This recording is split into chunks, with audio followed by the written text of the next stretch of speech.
Hi folks, this is Michael Maya Charles at EAA AirVenture 2014. We have a very special guest today, and I hope you can hear me over all the noise back here with rivet guns and drills and so forth.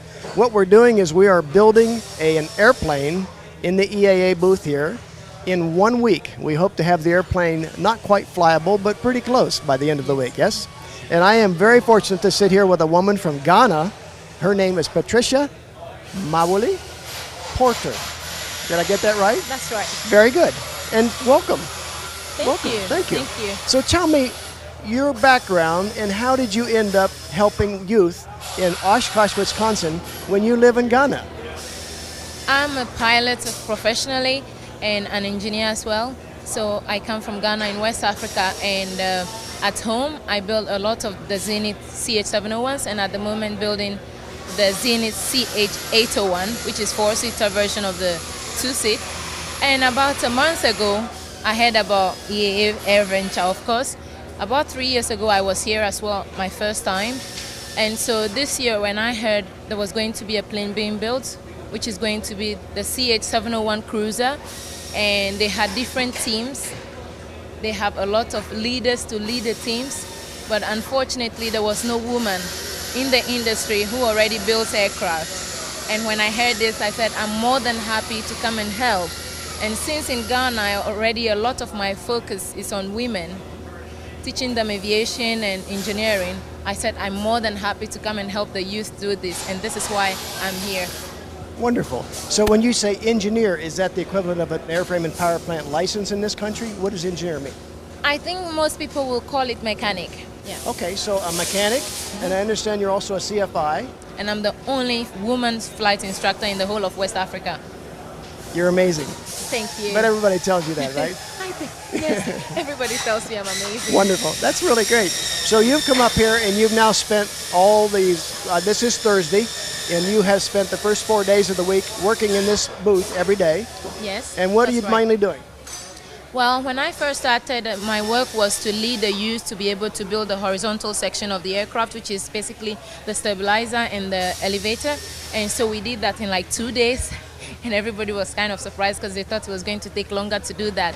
But I'm sorry, when you have done this before, it's kind of natural. It just comes really naturally, and I have the most amazing people working with me amongst every other person.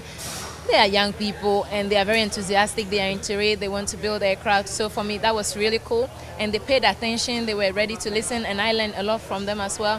And so that was what we did. But after that, when the work was over, there was other stuff that needs done, like filing. I love filing. Somebody like filed a few minutes ago and it wasn't as it should be, so I went for it and filed it. Kind of natural, really. Yes. Your enthusiasm is bubbling out of your skin. You know that? I don't know. It is, absolutely. And I'm getting the enthusiasm out of that. That's really cool. And I'll bet you that's fun as a team leader to take the people that are wanting to help and turn that into driven rivets and completion. I think that's really cool because a lot of them, they came there the very first day really confused. They don't know what to do. And there was a manual in front of us with a lot of skins and other skeletons to put together. And hey presto, within 2 days we had that working. So for them, that was a lot of smile because, you know, there are certain things that when you are doing and there is no short-term sort of reward, kids like that sort of reward. Absolutely. So once they saw it, everybody was really thrilled. And for me, that's what makes me happy, since a lot of my work in Ghana is involving kids and coming in, getting experience. That was brilliant. And I think they are the best group I've ever worked with.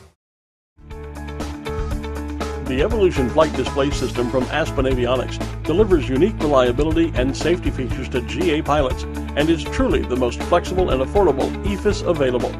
Aspen Avionics, a new way to look at avionics. ForeFlight Mobile gives you better situational awareness, more productivity, and simplified decision-making in one elegant app. Start your 30-day trial today and discover the joy of flying with ForeFlight. The debate is no longer about upgrading GA aircraft with NextGen, it's about financing it.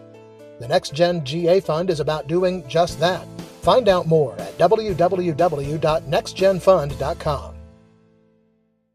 Waco Classic Aircraft now offers the Great Lakes 2T1A2. Inspired by the classic YMF 5D, it's smaller but with 180 horsepower, simpler avionics, and fully aerobatic. Waco lets you fly simply for the fun of it. www.wacoaircraft.com.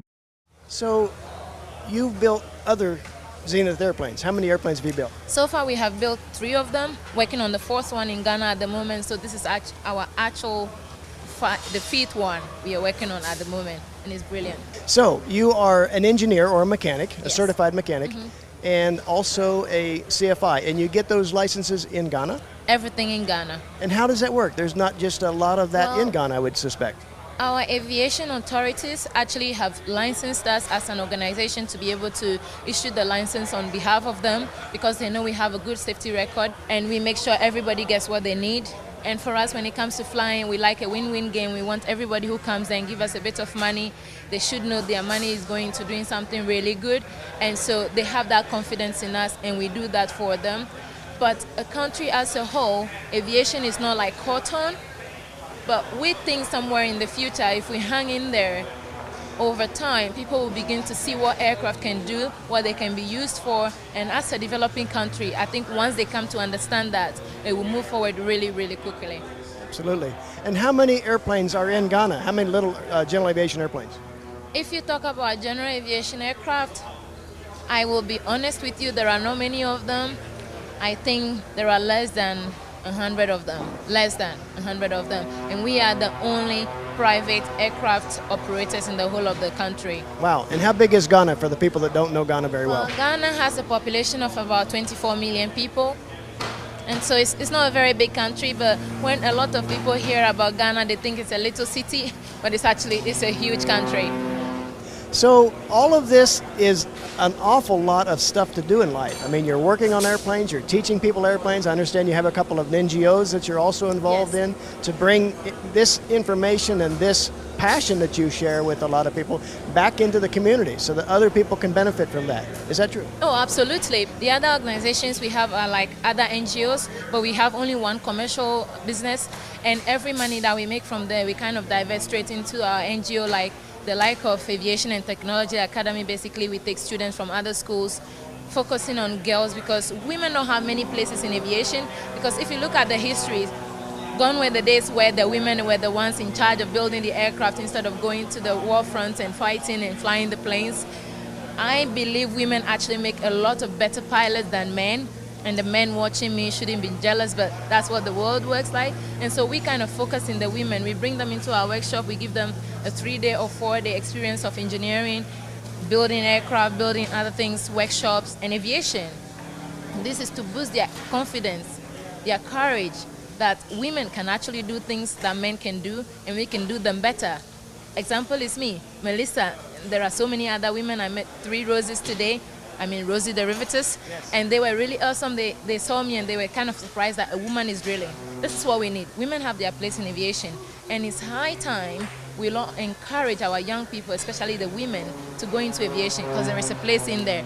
And the other organization, which is MOM, Medicine on the Move, at the moment, our Zenith CH701 we have like a huge hole in the bottom of the plane, and we take a lot of health educational materials. And when we go into rural communities where they don't have roads and potable water and education, we actually drop these packages to them to show them how to be healthy, washing their hands after using the loo, washing their hands before they eat, washing their hands before feeding their children is really important. And with this, we believe when we can do this in communities by changing lives through one flight at a time.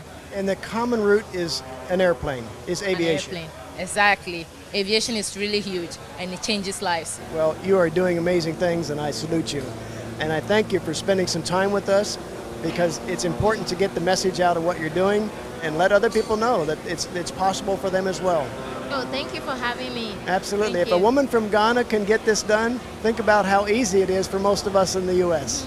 We have Yeah. more resources and more I have a availability. punchline I like to always tell every young person, and for those of you who are listening or watching me, I want to say to you, if you're a young person, they're confused about what to choose as a career in your life, remember aviation has a lot of place for you, and the only way you can succeed is through hard work and determination.